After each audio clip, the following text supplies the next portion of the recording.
Glory to God, isang mapagpalang umaga sa inyo mga kapatid. At ang ating paksang pag-uusapan ngayon ay may pamagat na ano ang kahalagahan ng pagiging tao ni Kristo? Ating babasahin sa Hebreo, ang talata ay chapter 2 verse 17 to 18. Kaya't kailangan siya na maging kagaya ng kanyang mga kapatid sa lahat ng mga bagay, upang siya ay maging isang maawain at tapat na pinakapunong pari sa mga bagay na nauukol sa Diyos, upang gumawa ng handog na pantubos sa mga kasalanan ng tao. Palibhasa'y nagtiis siya sa pagkatukso, siya'y makasasaklolo sa mga tinutukso. Purihin ang pangalan ng Panginoon. Ang kahalagahan ng pagiging tao ni Hesukristo ay tinubos niya ang ating mga kasalanan. Hindi siya magiging tao kung walang dahilan at purpose. Kaya siya naging tao kasi upang tubusin tayo sa ating mga kasalanan. Kung mapapansin mo sa talatang ito, binasa na palibhasa'y nagtiis siya sa pagkatukso nung tinuksyo siya ng diablo. Hindi nagpatalo si Jesus. Tandaan mo na saan yung tao siya. Nung siya'y nag-aayuno, nakakaramdam siya ng gutom bilang tao. Tinukso siya ng tinapay, ngunit tinanggihan ito ng Diyos. Ganun katindi yung ginawa ng Panginoon.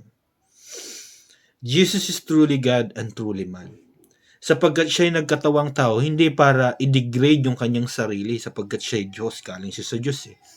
Nagkatawang tao siya upang tayo'y tubusin sa mga kasalanan.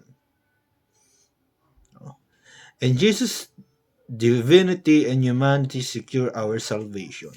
Kasi kung hindi siya na katawang tao, hindi tayo maliligtas sa ating mga kasalanan. Walang Hesukristo na mapapako sa krus at lahat tayo mapapahamak.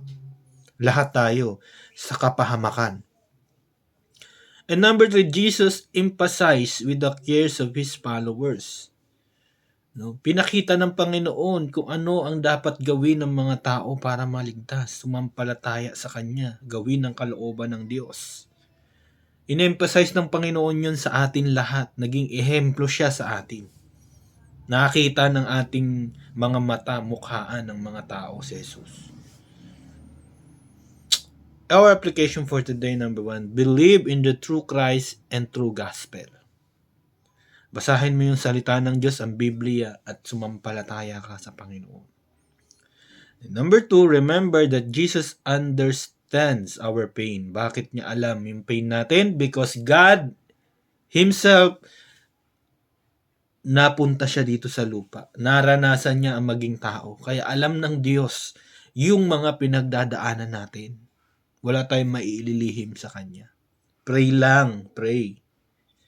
Number 3, pour out all your burden to Jesus. Wala tayong dapat ibang gawin kundi ipagkatiwala sa ating Panginoong Hesus lahat ng ating alalahanin at hayaan natin ang Santong Espiritu at ang Diyos ang kumilos na makapangyarihan upang tayo ay maligtas at mapunta tayo sa Kanya.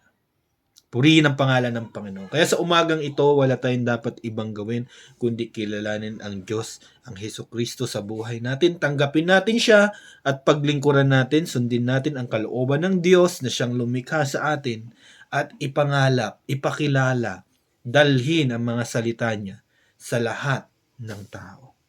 Purihin ang pangalan ng Panginoon. To God be the glory.